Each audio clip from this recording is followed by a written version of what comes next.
중국 선전시 40년 만에 만든 기적의 도시 그 이면의 통제사회.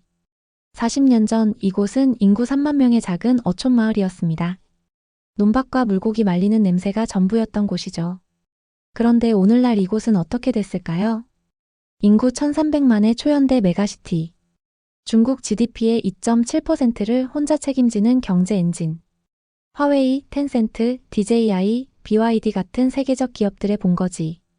실리콘밸리보다 더 많은 특허를 쏟아내는 혁신의 메카. 바로 선전입니다. 많은 사람들이 선전을 중국의 실리콘밸리라고 부르며 찬양합니다. 개발도상국이 어떻게 첨단 기술 도시로 도약할 수 있는지 보여주는 완벽한 모델이라고 말이죠. 하지만 정말 그럴까요? 왜 선전의 젊은 엔지니어들은 세계 최고 수준의 연봉을 받으면서도 탕핑, 즉 눕기를 선택할까요? 왜 이 혁신의 도시에서 태어난 아이들은 부모 세대보다 더 절망적일까요? 그리고 왜 이 완벽해 보이는 도시가 지금 내부에서부터 균열되고 있을까요? 오늘 우리는 선전의 화려한 마천루 뒤에 숨겨진 아무도 말하지 않는 진실을 파헤쳐 보겠습니다. 기적의 탄생. 어촌마을에서 메가시티로. 1979년 중국은 역사적인 결정을 내렸습니다. 덩샤오핑이 개혁개방 정책을 선언하며 경제특구 설립을 발표한 것이죠. 그리고 첫 번째 경제특구로 선택된 곳이 바로 선전이었습니다. 왜 하필 선전이었을까요? 답은 간단합니다. 바로 홍콩 옆이었기 때문입니다. 당시 홍콩은 영국 식민지로서 자본주의의 황금기를 누리고 있었죠. 선전은 홍콩과 중국 본토를 연결하는 완벽한 위치에 있었습니다. 덩샤오핑의 계획은 명확했습니다. 선전을 실험실로 만들자. 여기서 자본주의를 시험해보고 성공하면 전국으로 확대하고 실패하면 그냥 닫아버리면 된다는 것이었죠. 1980년 선전은 공식적으로 경제특구가 되었습니다. 그리고 엄청난 특혜가 주어졌습니다. 외국 기업에게 주어진 혜택들.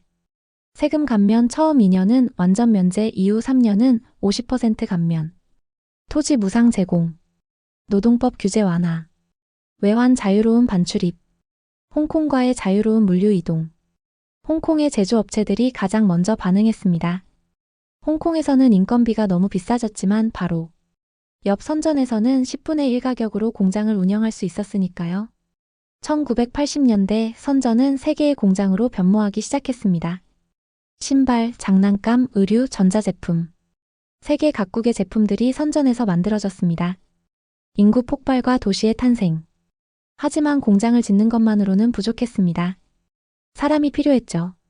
중국 정부는 전국에서 가장 똑똑하고 야심찬 젊은이들을 선전으로 불러들였습니다. 선전에 가면 부자가 될 수 있다는 말이 전국에 퍼졌죠. 실제로 그랬습니다. 1980년대 선전의 평균 급여는 중국 다른 지역보다 35배 높았습니다.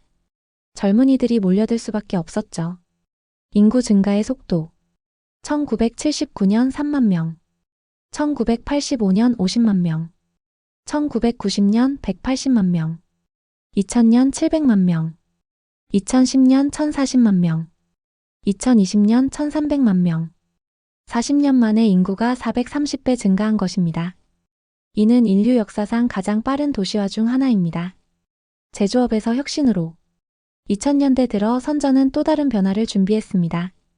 단순 제조업으로는 한계가 있다는 것을 깨달은 것이죠. 중국 정부는 막대한 자금을 쏟아부어 선전을 하이테크 도시로 만들기로 결정했습니다. 선전 변신의 핵심 전략. 연구개발 투자 폭증. GDP의 4.9%를 R&D에 투자. 한국 4.8%, 미국 3.1%. 정부 주도 연구단지 건설. 전 세계 인재 스카우트. 스타트업 생태계 조성. 창업 비용 대폭 지원. 세금 감면. 저렴한 사무실 제공. 벤처 캐피털 육성. 제조 인프라 활용. 아이디어를 당일 시제품으로 만들 수 있는 공급망. 화창베이 전자상가 세계 최대 전자부품 시장. 빠른 대량 생산 전환 능력. 결과는 놀라웠습니다. 2010년대 선전의 성과. 2019년 국제 특허 출원수 1만 7,459건, 실리콘밸리 전체를 능가. 유니콘 기업수 15개. 하이테크 산업 비중 GDP의 34%. 일명 하드웨어 실리콘밸리. 화웨이는 세계 최대 통신 장비 회사가 되었고 텐센트는 위챗으로 10억 사용자를 확보했습니다. DJI는 세계 드론 시장의 70%를 장악했고 BYD는 전기차 시장의 강자가 되었죠. 세계의 찬사. 전 세계 언론과 전문가들이 선전을 찬양하기 시작했습니다. 40년 만에 일군 기적의 도시. 21세기 혁신의 모델. 실리콘밸리의 진정한 경쟁자. 많은 개발도상국들이 선전 모델을 배우기 위해 중국을 방문했습니다. 심지어 선진국 정치인들도 선전을 견학했죠. 2017년 이코노미스트는 선전을 세계에서 가장 혁신적인 도시로 선정했습니다. 모든 것이 완벽해 보였습니다. 하지만 정말 그럴까요? 이 화려한 성공 뒤에는 과연 어떤 대가가 숨어 있을까요? 996의 지옥 일하다 죽는 사람들. 996이란 무엇인가? 선전에는 독특한 숫자 코드가 있습니다. 바로 996입니다. 오전 9시부터 오후 9시까지 주 6일 근무. 이것이 선전 하이테크 기업들의 표준 근무제입니다. 계산해 볼까요? 하루 12시간, 주 6일이면 주당 72시간입니다. 한국의 주 52시간제와 비교하면 거의 1.4배에 달하죠. 더 충격적인 것은 이것이 공식적인 제도라는 점입니다. 숨겨진 관행이 아니라 당당히 회사 규정에 명시되어 있습니다. 2019년 알리바바 창업자 마윈은 이렇게 말했습니다. 996은 축복이다. 많은 회사들이 당신에게 996으로 일할 기회조차 주지 않는다. 젊을 때 996으로 일하지 않으면 늙어서 후회할 것이다. 이 발언은 전 세계적으로 비난을 받았지만 선전의 현실은 바뀌지 않았습니다. 과로사의 일상화. 2021년 22세 핀더더 직원이 새벽 1시 퇴근길에 쓰러져 사망했습니다. 그날도 야근이었습니다. 그녀의 마지막 메시지는 이랬습니다. 오늘도 밤 11시까지 일했어요. 너무 피곤해요. 회사의 공식 입장은 충격적이었습니다. 업무 시간 외에 발생한 일이므로 회사와 무관합니다. 이것은 빙산의 일각일 뿐입니다. 최근 5년간 주요 과로사 사례. 2019년 화웨이 직원 34세, 야근 중 심장마비. 2020년 텐센트 직원 30세, 회사 화장실에서 급사. 2021년 바이트댄스 직원 28세, 연속 출장 중 뇌출혈. 2022년 BYD 직원 26세, 3개월 연속 주 7일 근무 후 사망. 중국 법원이 인정한 과로사만 연간 1,600건이 넘습니다. 실제 숫자는 훨씬 더 많을 것으로 추정되죠. 왜 그들은 거부하지 못할까? 그럼 그만두면 되지 않나요? 이것이 외부인들이 가장 많이 하는 질문입니다. 하지만 현실은 그렇게 간단하지 않습니다. 첫째, 대체 가능성. 선전에는 일자리를 원하는 사람이 넘쳐납니다. 매년 수십만 명의 명문대 졸업생들이 선전으로 몰려듭니다. 당신이 996을 거부하면 당신을 대체할 사람이 100명 대기하고 있습니다. 회사 입장에서는 아무 문제가 없죠. 오히려 의욕 없는 직원이 걸러져서 좋다고 생각할 수도 있습니다. 둘째, 생활비 압박. 선전의 평균 아파트 가격은 평당 1억 원이 넘습니다. 50평 아파트면 50억 원입니다. 평균 연봉이 5천만 원이라고 하면 100년을 저축해도 집을 살 수 없는 구조입니다. 젊은이들은 계산합니다.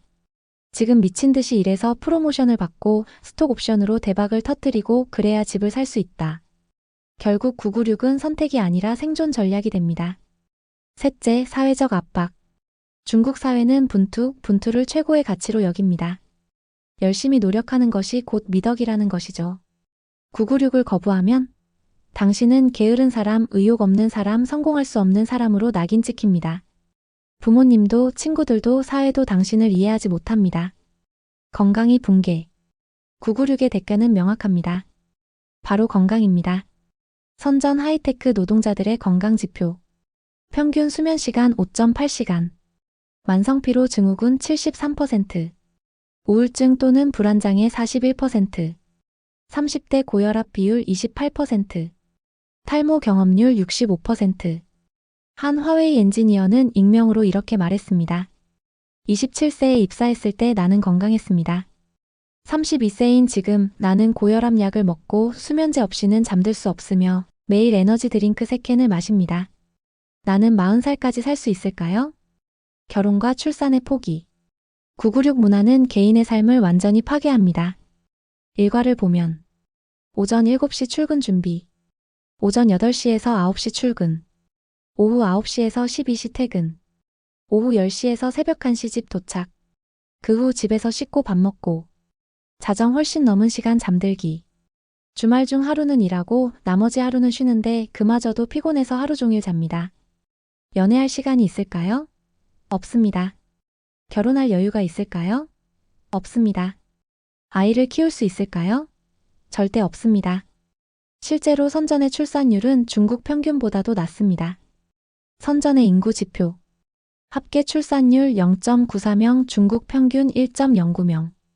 30세에서 35세 미혼율 47%. 평균 결혼 연령 31.2세.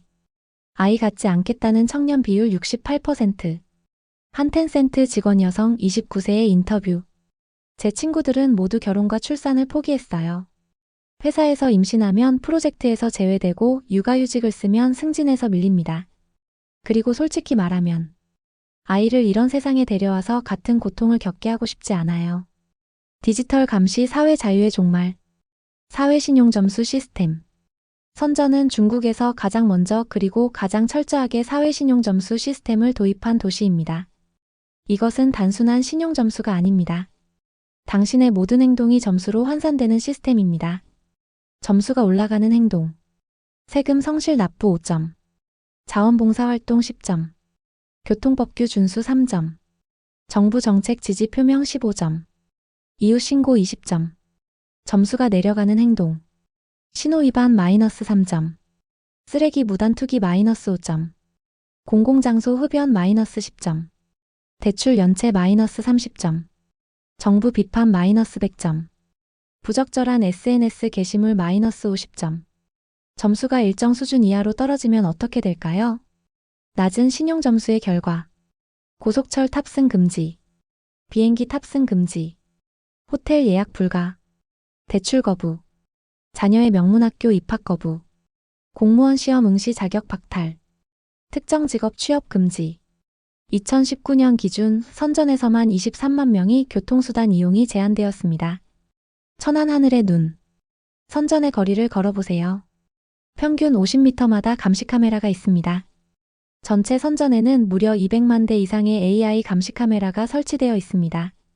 이는 시민 6.5명당 1대 꼴입니다. 이 카메라들은 단순히 녹화만 하는 것이 아닙니다. AI 카메라의 기능. 얼굴 인식 정확도 99.8%. 걸음걸이 인식. 차량 번호판 자동 인식. 행동 패턴 분석. 군중 속에서 특정 인물 추적. 실시간 정부 데이터베이스 연동. 당신이 길거리에서 휴지를 버렸다고 가정해봅시다. 1. 카메라가 당신의 얼굴을 인식합니다. 0.3초. 2. 정부 데이터베이스에서 당신의 신원을 확인합니다. 0.5초. 3. 위반 사항을 기록하고 사회신용 점수를 차감합니다. 1초. 4. 당신의 휴대폰으로 벌금 고지서가 전송됩니다. 3초. 5. 당신의 얼굴이 거리 전광판에 공개됩니다. 5초. 총 소요시간 10초 미만. 이것은 과장이 아닙니다. 실제로 선전에서 벌어지는 일입니다. 거리 전광판 공개 수치. 선전의 주요 교차로에는 대형 전광판이 설치되어 있습니다. 여기에는 실시간으로 위반자들의 얼굴과 신상 정보가 공개됩니다. 공개되는 정보. 얼굴 사진. 이름. 주민등록번호 일부. 위반 내용. 위반 시간과 장소. 2018년 한 가지 웃지 못할 사건이 있었습니다. 버스 광고판에 붙은 여배우 동리의 얼굴을 AI 카메라가 실제 사람으로 인식하고 무단횡단으로 적발하여 전광판에 공개한 것입니다. 이 사건은 전 세계 뉴스가 되었지만 중국 정부의 반응은 이랬습니다. 시스템을 업그레이드하여 정확도를 높이겠습니다. 감시 자체를 줄이겠다는 말은 없었습니다. 디지털 검열의 일상화. 선전 시민의 하루는 검열과 함께 시작됩니다. 아침. 휴대폰을 켭니다. 위챗을 엽니다. AI가 당신의 모든 대화를 실시간으로 스캔합니다. 민감한 단어가 감지되면 메시지 전송 차단. 점심. 동료들과 식당에서 회사 불평을 합니다. 누군가 휴대폰으로 녹음합니다. 당신은 모릅니다. 저녁에 당신의 사회신용 점수가 하락합니다. 저녁. 집에서 웨이보 중국판 트위터에 글을 씁니다. 정부의 코로나 정책이 너무 엄격한 것 같다. 게시 버튼을 누릅니다. 즉시 삭제됩니다. 경고 메시지가 옵니다. 부적절한 내용. 사회신용 점수 50점. 밤. VPN을 사용해 구글에 접속하려고 합니다. 연결이 차단됩니다. 다음 날 당신의 인터넷 속도가 느려집니다. 징계. 안전의 대가. 정부는 말합니다. 이 모든 것은 당신의 안전을 위한 것입니다. 실제로 선전의 범죄율은 매우 낮습니다. 밤에 혼자 걸어도 안전합니다. 하지만 그 대가는 무엇일까요? 한 선전 시민 익명의 고백. 나는 항상 감시당하고 있다는 것을 압니다. 길거리에서, 지하철에서, 심지어 집 앞 엘리베이터에도 카메라가 있습니다. 나는 더 이상 내 생각을 자유롭게 말할 수 없습니다. 친구들과의 대화도 조심해야 합니다. 누가 듣고 있을지 모르니까요. 나는 안전합니다. 하지만 나는 자유롭지 않습니다. 가끔 생각합니다. 이것이 정말 살아있는 것일까? 아니면 그냥 작동하고 있는 것일까? 저항은 가능한가? 2019년 중국 전역에서 996 ICU 운동이 일어났습니다. 996으로 일하면 ICU 중환자실로 간다는 의미였죠. 프로그래머들이 기터브에 프로젝트를 만들어 996을 고발했고 수만 명이 동참했습니다. 하지만 결과는 관련 웹사이트 차단, SNS 게시물 삭제, 주도자들의 계정 폐쇄, 일부는 사회질서 교란 혐의로 소환. 운동은 3주 만에 사라졌습니다. 2022년 탕핑 눕기 운동이 유행했습니다.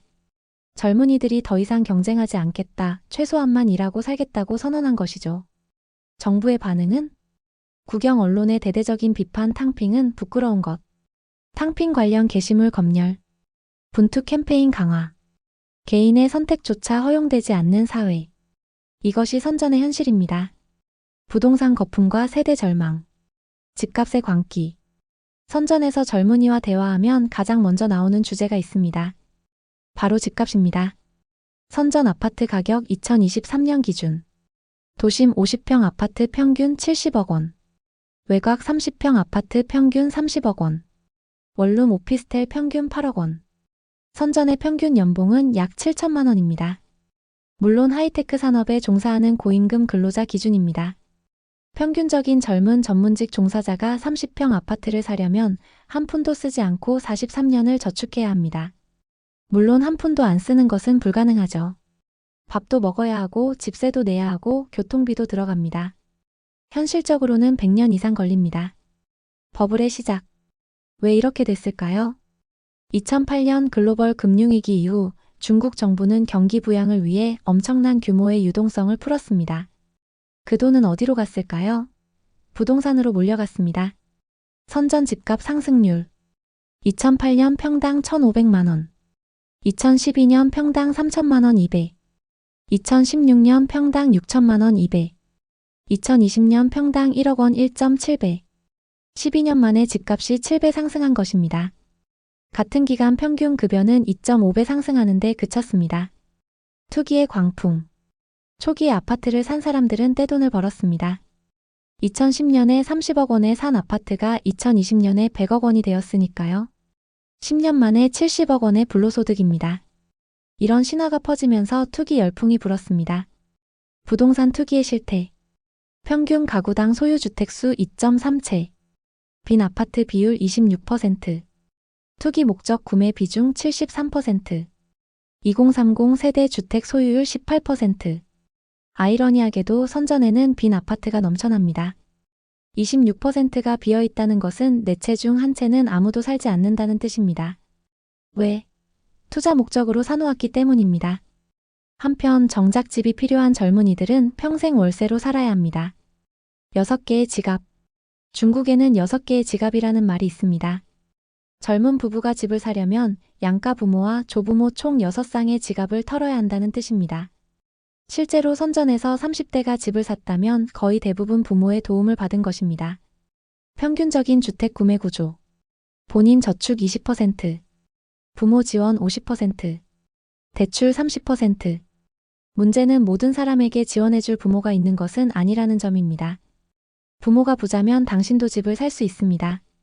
부모가 가난하면 당신은 평생 집을 살 수 없습니다. 결국 부동산은 계급을 고착화시키는 도구가 되었습니다. 세대 간 불평등. 40대 이상은 말합니다. 우리 때는 더 힘들었어. 하지만 우리는 해냈잖아. 하지만 숫자는 다른 이야기를 합니다. 1980년대 선전. 평균 집값 연봉 비율 35배. 10년 저축하면 집을 살 수 있었습니다. 2020년대 선전. 평균 집값 연봉 비율 43배. 43년 저축해도 집을 살 수 없습니다. 이것은 노력의 문제가 아닙니다. 구조의 문제입니다. 한 텐센트 개발자 32세의 인터뷰. 저는 명문대를 나왔고 텐센트에서 일합니다. 연봉은 1억 원이 넘습니다. 중국 전체로 보면 상위 5%에 속하죠. 하지만 저는 선전에서 집을 살 수 없습니다. 아무리 절약해도 아무리 열심히 일해도 불가능합니다. 우리 부모님은 1990년대에 평범한 공장 노동자였습니다. 그런데 그때 운 좋게 아파트를 샀고 지금 그 집은 60억 원입니다. 아이러니하죠? 저는 부모님보다 훨씬 높은 교육을 받았고 훨씬 많은 돈을 벌지만 부모님보다 가난합니다. 그리고 제 아이는 저보다 더 가난할 겁니다. 미완성 아파트 대란. 2022년 선전을 포함한 중국 전역에서 충격적인 사건이 발생했습니다. 수십만 명의 주택 구매자들이 대출 상환 거부 운동을 시작한 것입니다. 왜? 분양받은 아파트가 완공되지 않았기 때문입니다. 사건의 경위. 개발업체들이 무리하게 프로젝트를 진행. 자금이 부족해지자 공사 중단. 구매자들은 이미 계약금과 대출금을 지불한 상태. 건물은 반쯤 지어진 채 방치. 하지만 대출 상환은 계속 요구됨. 2022년 8월 기준 전국 320개 프로젝트 약 200만 가구가 이 문제에 직면했습니다. 선전에서만 38개 프로젝트가 중단되었고 약 5만 가구가 피해를 입었습니다. 한 피해자의 증언. 저는 5년 전 30평 아파트를 30억 원에 분양받았습니다. 계약금 10억을 부모님께 빌리고 은행 대출 20억을 받았습니다. 2020년에 완공 예정이었지만 지금까지 공사가 중단된 상태입니다. 건물은 절반만 지어졌고 창문도 없습니다. 하지만 저는 매달 대출금 600만 원을 갚고 있습니다. 살지도 못하는 집을 위해서요. 저는 결혼을 미뤘습니다. 아이 계획도 포기했습니다. 모든 돈이 이 유령 아파트에 묵혀 있습니다. 저는 33살입니다. 제 인생은 끝났습니다. 지방정부의 부채 폭탄. 왜 이런 일이 발생했을까요? 선전을 포함한 중국 지방정부들은 재정의 40에서 60%를 토지 매각 수입에 의존해왔습니다. 지방정부의 수입 구조. 토지 매각 45%, 세금 35%, 기타 20%. 지방정부는 계속해서 토지를 팔아야 했고 개발업체들은 계속해서 건설해야 했습니다. 하지만 수요는 한계가 있습니다. 결국 과잉 공급이 발생했고 버블이 터지기 시작한 것입니다. 중국 부동산 위기의 규모. 항다그룹 부채 400조 원. 비구이위안 부채 250조 원. 기타 대형 개발사 총 부채 1,500조 원. 지방정부 부채 4,000조 원 추정. 이것은 단순히 기업의 파산 문제가 아닙니다. 중국 경제 전체를 위협하는 시한폭탄입니다. 청년들의 절망. 결과적으로 선전의 청년들은 절망하고 있습니다. 20세에서 35세 청년층 설문조사 결과 5년 내 집을 살 수 있다 7%, 10년 내 집을 살 수 있다 18%, 평생 집을 살 수 없을 것 62%, 집 구매를 포기했다 75%. 더 충격적인 것은 이들의 인생 계획입니다. 집을 포기한 청년들의 선택. 결혼 포기 68%, 출산 포기 81%, 선전을 떠나고 싶다 54%, 중국을 떠나고 싶다 31%. 한 화웨이 엔지니어 28세 여성의 고백. 저는 명문대를 졸업했고 화웨이에서 일합니다. 연봉은 8천만 원입니다. 제 남자친구도 비슷한 수준입니다. 우리 둘 다 996으로 일하고 있습니다. 주말도 없고 휴가도 거의 없습니다. 그렇게 벌어도 선전에서 집을 살 수 없습니다.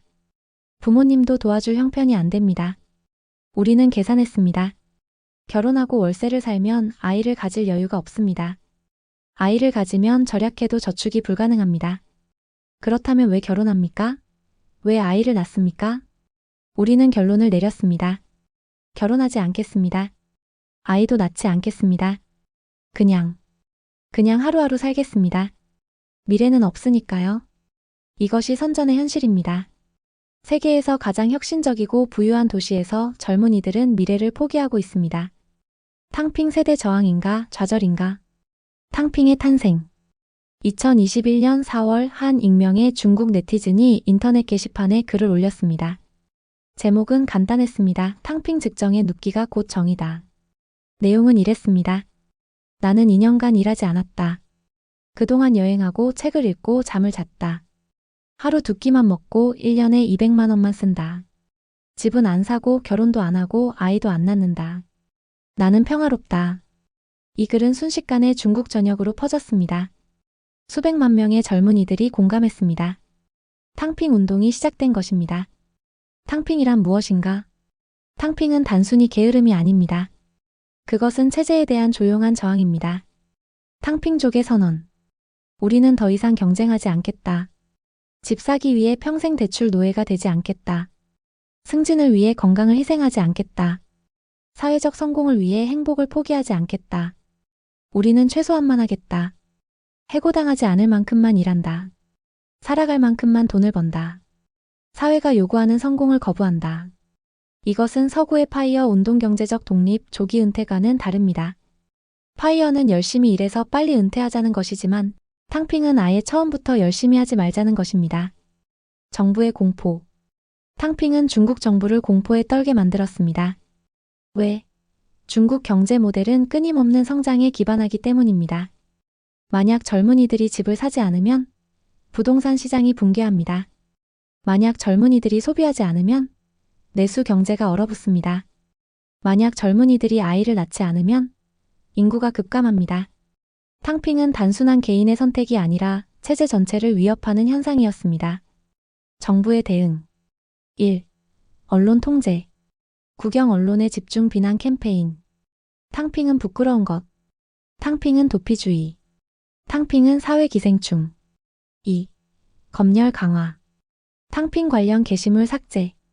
소셜미디어에서 탕핑 검색어 차단. 탕핑 커뮤니티 폐쇄. 3. 분투 캠페인. 분투 투쟁 노력을 국가 슬로건으로. 시진핑 주석의 연설 행복은 분투에서 온다. 학교와 직장에서 분투 정신 교육 강화. 4. 실질적 압박. 탕핑 실천자들을 사회 불안 요소로 분류. 일부 지역에서 장기 실업자에 대한 감시 강화. 공무원 시험 응시자에게 근무태도 평가 추가. 정부가 이길 수 있을까? 하지만 탕핑은 사라지지 않았습니다. 오히려 더 확산되었습니다. 왜? 정부가 근본 원인을 해결하지 않았기 때문입니다. 탕핑의 진짜 원인. 감당할 수 없는 집값. 견딜 수 없는 노동 강도. 상승할 수 없는 계급 이동성. 보이지 않는 미래. 정부는 정신교육으로 이 문제들을 해결하려 했습니다. 더 열심히 일하면 성공할 수 있다. 긍정적으로 생각하라. 국가를 위해 희생하라. 하지만 젊은이들은 더 이상 이런 말을 믿지 않습니다. 한 탕핑족 27세 전직 IT 개발자의 인터뷰. 정부는 우리를 게으르다고 비난합니다. 하지만 우리는 게으른 것이 아닙니다. 우리는 현명한 것입니다. 저는 3년간 996으로 일했습니다. 제 건강은 망가졌고 우울증이 왔고 그럼에도 집을 살 수 없었습니다. 그래서 저는 선택했습니다. 아르바이트로 생활비만 벌고 나머지 시간은 제 삶을 살기로요. 저는 지금 행복합니다. 처음으로 책을 읽을 시간이 생겼고 친구들을 만날 여유가 생겼고 밤에 잠을 잘 수 있게 되었습니다. 정부는 이것을 실패라고 부릅니다. 하지만 저는 이것이 해방이라고 생각합니다. 탕핑에서 럼핑으로. 2023년 새로운 트렌드가 나타났습니다. 럼핑의 진화형입니다. 탕핑이 눕기라면 럼핑은 도망치기입니다. 럼핑의 의미. 선전을 떠나 2, 3선 도시로 이동. 해외로 이민. 시골로 귀농. 디지털 노마드 생활. 통계에 따르면 2020-2023년 사이 선전을 떠난 20세에서 35세 인구는 약 45만 명입니다. 이들 대부분이 명문대 졸업자 전문직 종사자들입니다. 즉 선전이 그토록 유치하려 했던 인재들이죠. 럼핑족의 목적지. 청두, 충칭 등 내륙도시 42%. 동남아시아 태국, 베트남 28%. 한국, 일본 15%. 유럽, 북미 10%. 시골 지역 5%. 한 전직 텐센트 직원 31세는 현재 태국 치앙마이에서 프리랜서로 일하고 있습니다. 선전에서 저는 연봉 1억을 받았지만 월세 200만 원짜리 원룸에서 살았습니다. 매일 야근하고 주말도 없었습니다. 지금 저는 치앙마이에서 월 300만 원을 법니다. 하지만 저는 2베드룸 아파트에 살고 수영장이 있고 매일 해변에 갈 수 있습니다. 돈은 적지만 저는 처음으로 살아있다고 느낍니다. 정부의 딜레마. 탕핑과 럼핑은 중국 정부를 딜레마에 빠뜨립니다. 선택지 1구조 개혁. 노동시간 규제 강화. 부동산 가격 안정화. 사회 안전망 확충. 하지만 이는 경제 성장률 하락을 의미합니다. 중국 공산당의 정당성은 경제 성장에 기반하기 때문에 이는 정치적으로 위험합니다. 선택지 2 현상 유지. 계속 분투를 강조. 검열과 통제 강화. 청년들에게 희생을 요구. 하지만 이는 탕핑과 럼핑을 더 확산시킬 뿐입니다. 선택지 3 외국인 인재 수입. 인도, 동남아에서 인재 유치. 해외 중국인 여기민 장려. 하지만 이는 자국 청년들의 반발을 초래합니다. 우리는 버리고 외국인을 데려오나 결국 완벽한 해답이 없는 상황입니다. 지속 불가능한 미래. 인구 절벽. 선전은 중국에서 가장 젊은 도시입니다. 평균 연령 32.5세. 중국 평균 38.8세. 하지만 이것은 착시입니다. 선전의 젊음은 외지에서 온 노동자들 덕분입니다. 이들은 일하러 왔을 뿐 여기서 가정을 꾸리고 아이를 키울 계획이 없습니다. 선전의 인구 구조. 호적 인구 정식 시민 494만 명. 실제 거주 인구 1768만 명. 외지 노동자 1274만 명 72%. 문제는 이들 대부분이 아이를 낳지 않는다는 것입니다. 선전의 출산 지표. 합계 출산율 0.94명. 연간 출생아 수 20만 명 2015년 13만 명 2023년. 초등학교 입학생 수 15% 감소 최근 5년. 2015년 이후 선전의 출생률은 35% 감소했습니다. 만약 이 추세가 계속된다면 2050년 선전 인구 예측. 낙관적 시나리오 1200만 명 현재보다 32% 감소.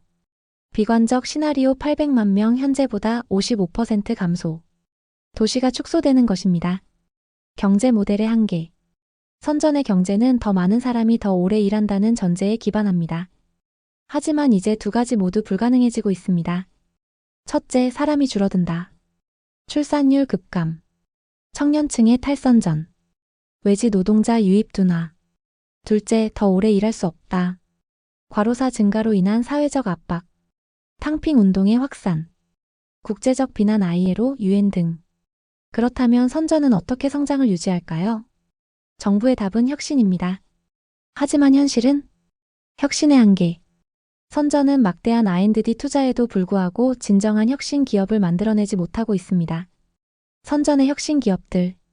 1. 화웨이. 미국 제재로 스마트폰 사업 붕괴. 5G 기술도 서방 시장에서 퇴출. 현재 생존 투쟁 중. 2. 텐센트. 위챗과 게임의 의존. 정부 규제로 게임 승인 지연. 새로운 혁신 서비스 부족. 3. DJI. 드론 시장 선도자. 하지만 정부 보조금에 의존. 순수 기술 혁신이라기보다 가격 경쟁력. 4. BYD. 전기차 시장 급성장. 하지만 중국 내수 시장의 한정. 해외 시장 점유율은 여전히 낮음. 진정한 혁신은 어디에 있을까요? 선전이 만들어내지 못한 것들. 구글, 아마존 같은 플랫폼. 애플 같은 생태계. 테슬라 같은 게임 체인저. 오픈 AI 같은 기초 기술 혁신. 왜 그럴까요? 혁신의 장벽. 1. 교육 시스템. 암기 위주 정답 찾기. 창의성과 비판적 사고 결여. 실패에 대한 두려움. 2. 사회 문화. 모방과 빠른 추격 전략에 익숙. 리스크 회피 성향. 단기 성과 중시. 3. 정치 시스템. 정보 통제와 검열. 표현의 자유 제한. 정부의 과도한 개입. 4. 인재 유출.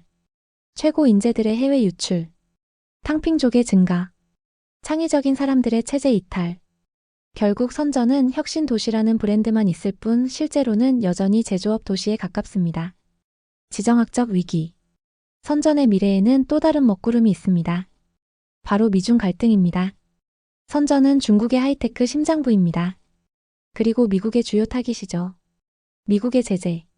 화웨이 반도체 공급 차단. 하이크 비전 감시 카메라 수출 금지. DJI 국방부 블랙리스트. 텐센트 미국 시장 진출 제한. 이런 제재는 단순히 개별 기업의 문제가 아닙니다. 선전 경제 전체를 흔들고 있습니다. 더 큰 문제는 공급망입니다. 선전의 하이테크 기업들은 여전히 핵심 부품을 외국에서 수입합니다. 핵심 부품 수입 의존도. 반도체 80% 미국, 한국, 대만. 정밀 센서 70% 일본, 독일. 고급 소재 60% 일본, 미국. 만약 미중 갈등이 악화되어 공급망이 차단된다면 선전의 하이테크 산업은 마비될 것입니다. 중국 정부는 자급자족 전략을 추진하고 있지만 기술 격차를 메우는 데는 최소 10 내지 20년이 걸릴 것으로 예상됩니다. 그 사이에 선전은 어떻게 버틸까요? 환경의 시한폭탄. 선전에는 또 다른 보이지 않는 위기가 있습니다. 바로 환경이죠. 생각해보세요. 미세먼지 농도가 WHO 권장치의 3배가 넘는 공기를 매일 마시며 살아야 한다면 선전 시민들은 1년 중 80일을 나쁨 이상의 공기질 속에서 보냅니다. 강은 어떨까요? 선전의 강 중에서 식수로 사용할 수 있는 곳은 절반도 되지 않습니다. 나머지는 심각하게 오염되어 있죠. 토양도 마찬가지입니다. 중금속으로 오염된 지역이 18%나 되고 공업 폐기물 처리장은 이미 포화 상태입니다. 기후변화도 심각합니다. 지난 40년간 평균 기온이 2.3도나 올랐어요. 폭염은 3배나 증가했고 태풍은 35%나 더 강해졌습니다. 하지만 더 심각한 문제가 있습니다. 바로 해수면 상승이죠. 선전은 해안 도시입니다. 평균 고도가 겨우 5m밖에 안 돼요. IPCC 예측에 따르면 2100년까지 해수면이 최소 0.5m, 최대 1m 상승한다고 합니다. 그럼 어떻게 될까요? 선전 면적의 12%가 물에 잠길 위험이 있습니다. 문제는 주요 경제지구 대부분이 해안가에 있다는 거예요.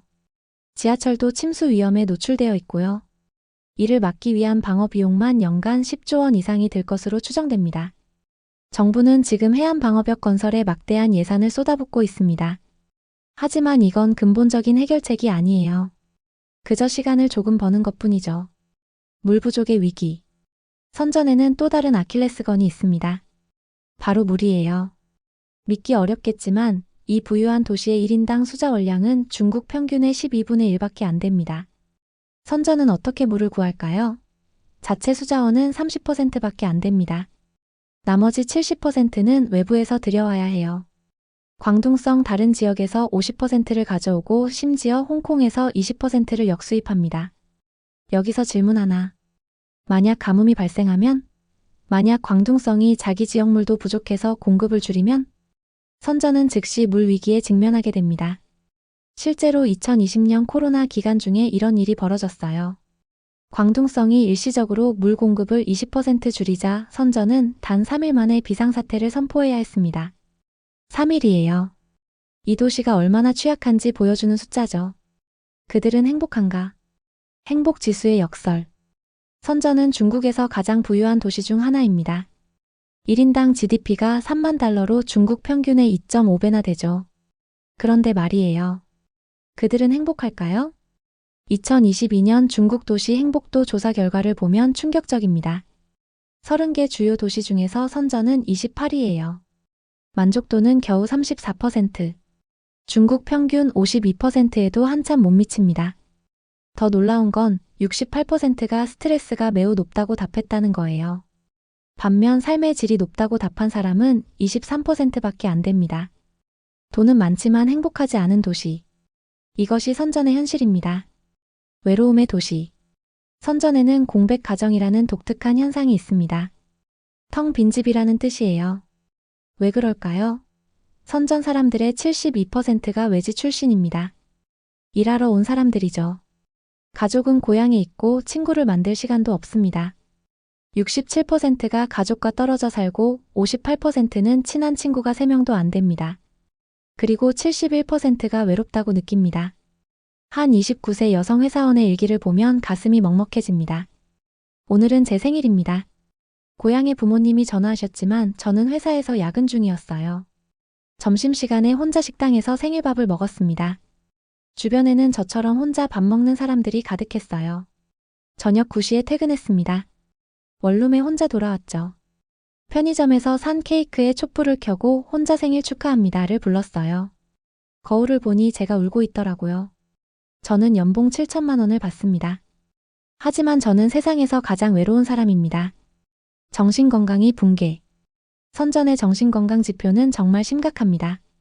20대에서 40대를 보면요. 21%가 우울증 진단을 받았어요.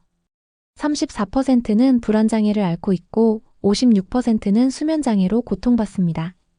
28%는 수면제나 항우울제를 복용하고 있고요. 더 충격적인 건 자살률입니다. 중국 정부는 정확한 통계를 공개하지 않습니다. 하지만 병원 응급실 데이터로 추정해보면 연간 자살 시도가 약 8,000건, 실제 자살 사망자는 약 1,200명으로 추정됩니다. 그중 47%가 20대에서 30대 중반입니다. 한 정신과 의사의 증언이 가슴을 찌릅니다. 제게 오는 환자들은 대부분 비슷한 이야기를 합니다. 저는 열심히 일했어요. 하지만 집을 살 수 없습니다. 좋은 대학을 나왔는데 미래가 보이지 않아요. 모든 것을 희생했지만 행복하지 않습니다. 그들은 실패한 게 아니에요. 시스템이 실패한 겁니다. 하지만 그들은 자신을 탓해요. 내가 충분히 노력하지 않았구나. 이게 가장 슬픈 부분입니다. 의미의 상실. 많은 선전 청년들이 실존적 질문에 직면하고 있습니다. 나는 왜 사는가? 나는 왜 일하는가? 이것이 전부인가? 35세 화웨이 엔지니어의 고백을 들어보세요. 저는 12년간 화웨이에서 일했습니다.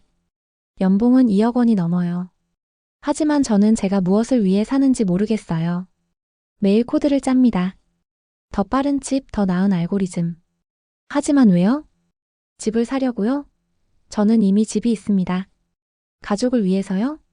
저는 결혼도 안 했고 아이도 없어요. 국가를 위해서요? 국가는 저를 언제든 대체 가능한 부품으로 봅니다. 어느 날 아침 거울을 보고 깨달았어요. 저는 로봇이구나. 생각하는 로봇, 돈 버는 로봇. 하지만 로봇이에요. 제가 언제 마지막으로 웃었나요? 언제 마지막으로 행복했나요? 기억이 나지 않습니다. 탈출구가 없는 사람들. 가장 비극적인 건 많은 사람들이 떠나고 싶어도 떠날 수 없다는 거예요. 왜 떠나지 못할까요? 첫째, 경제적으로 묶여 있습니다. 주택 대출, 자동차 할부, 부모님 부양 의무. 빚더미에 앉아 있어요. 저축은 거의 없고요. 둘째, 사회적 압박이 있습니다. 선전을 떠나는 건 실패다라는 인식이 강해요. 가족과 친구들의 기대도 부담스럽고 사회 신용 점수가 떨어질까봐 걱정됩니다. 셋째, 대안이 없어요. 다른 도시도 비슷한 상황이에요. 시골로 가면 일자리가 없고 해외 이민은 비용과 언어 장벽이 너무 높습니다. 결국 많은 사람들이 감옥이라고 느끼는 선전에 갇혀 있습니다. 한익명의 고백입니다. 선전은 황금 감옥입니다. 밖에서 보면 반짝반짝 빛나고 모두가 부러워해요. 하지만 안에 있는 우리는 알아요. 이것은 감옥이라는 걸. 그리고 우리는 탈출할 수 없다는 걸. 미래는 있는가? 정부의 대응. 선전 정부와 중국 중앙정부도 바보는 아닙니다. 이런 문제들을 잘 알고 있어요. 그래서 뭘 했을까요? 2021년에 996 규제를 내놨습니다. 극단적 노동시간은 자제하세요라고 권고했죠. 하지만 강제성이 없어요. 그냥 권고일 뿐이에요. 실제로는 거의 아무것도 바뀌지 않았습니다. 같은 해 공동부유라는 큰 그림을 발표했어요. 부의 재분배를 하겠다는 거죠. 빅테크 기업들에게 기부를 유도했습니다. 하지만 구체적인 실행 방안은 미흡했어요. 2022년에는 부동산 규제를 강화했습니다. 투기를 억제하고 다주택자에게 세금을 더 매기기로 했죠. 하지만 이미 너무 늦었어요. 말이 달아난 뒤에 외양간을 고치는 격이었습니다. 2023년에는 출산 장려 정책을 내놨어요. 셋째 아이도 낳을 수 있게 허용했고 육아 보조금도 지급하기로 했습니다. 하지만 근본 원인은 그대로예요. 결과는 어땠을까요? 노동시간은 변한 게 거의 없습니다. 소득 불평등은 오히려 증가했어요. 집값은 소폭 하락했지만 여전히 일반인은 감당할 수 없는 수준이고 출산율은 계속 떨어지고 있습니다. 왜 정책이 실패했을까요? 한 정책 전문가는 이렇게 말합니다.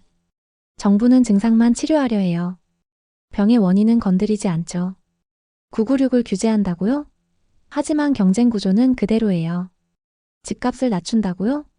하지만 토지 재정에 의존하는 시스템은 변하지 않았어요. 출산을 장려한다고요? 하지만 아이를 키울 환경은 전혀 나아지지 않았습니다. 근본 원인은 성장 제일주의, 극단적 경쟁 시스템, 개인의 희생을 당연시하는 문화예요. 하지만 이걸 바꾸면 전체 체제가 흔들려요.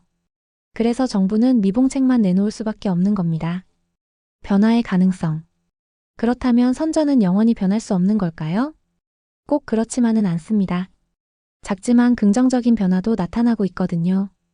일부 스타트업들은 유연근무제를 도입하기 시작했어요. 우리는 996 안 합니다 라고 채용 공고에 당당히 써놓는 회사들도 생겼고요. 직원 웰빙 프로그램을 확대하는 곳도 늘고 있습니다. 사회적 인식도 조금씩 변하고 있어요. 정신건강에 대한 관심이 높아지고 성공이 뭔가? 라는 근본적인 질문을 던지는 사람들이 늘었습니다. 일과 삶의 균형이 중요하다는 걸 깨닫기 시작한 거죠. 청년들도 목소리를 내고 있어요. 검열이 심해도 소셜미디어를 통해 계속 문제를 제기합니다. 세대 간 대화도 조금씩 시작되고 있고요. 기술 발전도 희망이 될 수 있어요. 자동화가 진행되면 노동시간을 줄일 수 있고 원격 근무가 확대되고 있으며 AI가 단순 업무를 대체하기 시작했습니다. 하지만 솔직히 말하면 이런 변화들은 아직 너무 미미합니다. 선전의 미래 시나리오. 전문가들은 선전의 미래에 대해 3가지 시나리오를 제시합니다. 첫 번째 시나리오 점진적 쇠퇴. 인구가 계속 줄어들고 경제 성장률도 계속 떨어져요. 하이테크 기업들이 하나둘 다른 도시로 본사를 옮기기 시작합니다. 2040년쯤이면 1선 도시에서 2선 도시로 전락하는 거죠. 전문가들은 이 시나리오의 가능성을 50%로 봅니다. 두 번째 시나리오 급격한 붕괴. 부동산 버블이 완전히 터져요. 지방정부 재정이 파탄나고 대규모 실업이 발생하면서 사회 불안이 커집니다. 2030년쯤 심각한 위기에 직면하는 거예요. 이 시나리오의 가능성은 25%로 봅니다. 세 번째 시나리오 성공적 전환. 근본적인 구조 개혁을 단행해요. 선전의 역설. 선전을 걸어보세요. 마천루가 하늘을 찌르고 최신 전기차들이 거리를 달리고 로봇이 음식을 배달합니다. 모든 것이 미래적이고 완벽해 보입니다. 하지만 그 빌딩 안에서 사람들은 울고 있습니다. 그 거리를 걷는 청년들은 절망하고 있습니다. 그 도시의 미래는 어둡습니다. 이것이 선전의 역설입니다. 세계에서 가장 성공한 도시가 동시에 세계에서 가장 지속 불가능한 도시입니다. 아무도 말하지 않는 진실. 40년 전 선전은 어촌마을이었습니다. 오늘 선전은 메가시티입니다. 이것을 기적이라고 부릅니다. 하지만 기적에는 대가가 있습니다. 그 대가는 하루 12시간, 주 6일 일하다 죽어가는 젊은이들. 감시 카메라에 포착되는 모든 순간. 영원히 살 수 없는 집. 포기해야 하는 사랑과 가족. 잃어버린 자유와 창의성. 미래를 포기한 세대. 이것이 선전의 진짜 모습입니다. 화려한 마천루 뒤에 숨겨진 아무도 말하지 않는 진실입니다. 우리는 무엇을 선택할 것인가? 선전의 이야기는 우리 모두에게 질문을 던집니다. 발전이란 무엇인가? 그것은 GDP 숫자인가? 마천루의 개수인가? 특허 출원 건수인가? 아니면 사람들의 행복인가? 성공이란 무엇인가? 그것은 돈을 많이 버는 것인가? 비싼 집을 사는 것인가? 경쟁에서 이기는 것인가? 아니면 의미 있는 삶을 사는 것인가? 우리는 어떤 미래를 원하는가? 선전 같은 미래인가? 효율적이고 부유하지만 불행한. 아니면 조금 느리고 조금 가난하지만 인간적인. 변화는 가능한가? 선전은 변할 수 있을까요? 정직하게 말하면 쉽지 않습니다. 시스템이 너무 깊게 뿌리 내렸고 기득권이 너무 강고하고 관성이 너무 큽니다. 하지만 불가능하지도 않습니다. 역사는 우리에게 보여줍니다. 변화는 항상 불가능해 보이다가 어느 순간 급격하게 일어난다는 것을. 변화의 조짐들, 탕핑운동, 청년들의 목소리, 시민사회의 각성, 국제적 압력. 아직 미약하지만 시작되었습니다. 우리가 할 수 있는 것. 그렇다면 우리는 무엇을 할 수 있을까요? 첫째, 인식하는 것입니다. 선전의 화려함에 속지 마세요. 성공 모델이라는 포장에 속지 마세요. 진실을 보세요. 그 이면을 보세요. 둘째, 질문하는 것입니다. 우리 사회는 선전과 얼마나 비슷한가? 우리는 같은 길을 걷고 있는가? 우리는 어디로 가고 있는가? 셋째, 선택하는 것입니다. 우리는 다른 길을 선택할 수 있습니다. GDP보다 행복을 선택할 수 있습니다. 경쟁보다 협력을 선택할 수 있습니다. 효율보다 인간성을 선택할 수 있습니다. 선택은 우리의 손에 있습니다. 마지막 메시지. 선전의 거리에는 이런 슬로건이 붙어 있습니다. 시간은 곧 돈, 효율은 곧 생명. 이것이 선전을 만든 철학입니다. 하지만 이것은 거짓말입니다. 시간은 돈이 아닙니다. 시간은 삶입니다. 효율은 생명이 아닙니다. 의미가 생명입니다. 돈보다 중요한 것이 있습니다. 효율보다 소중한 것이 있습니다. 바로 사람입니다. 바로 행복입니다. 바로 사랑입니다. 바로 자유입니다. 선전은 이것을 잊었습니다. 우리는 잊지 말아야 합니다. 60년 만에 어촌에서 메가시티로. 하지만 그들은 행복한가? 40년 만에 극빈국에서 혁신 도시로. 하지만 그들에게 미래는 있는가? 세계가 부러워하는 기적의 도시. 하지만 그 안에 사람들은 탈출하고 싶어 합니다. 이것이 선전입니다. 화려한 마천루 뒤에 숨겨진 진실. 그리고 이것은 우리 모두에게 보내는 경고입니다. 발전이란 무엇인가? 성공이란 무엇인가? 우리는 어떤 미래를 원하는가? 답은 당신이 찾아야 합니다.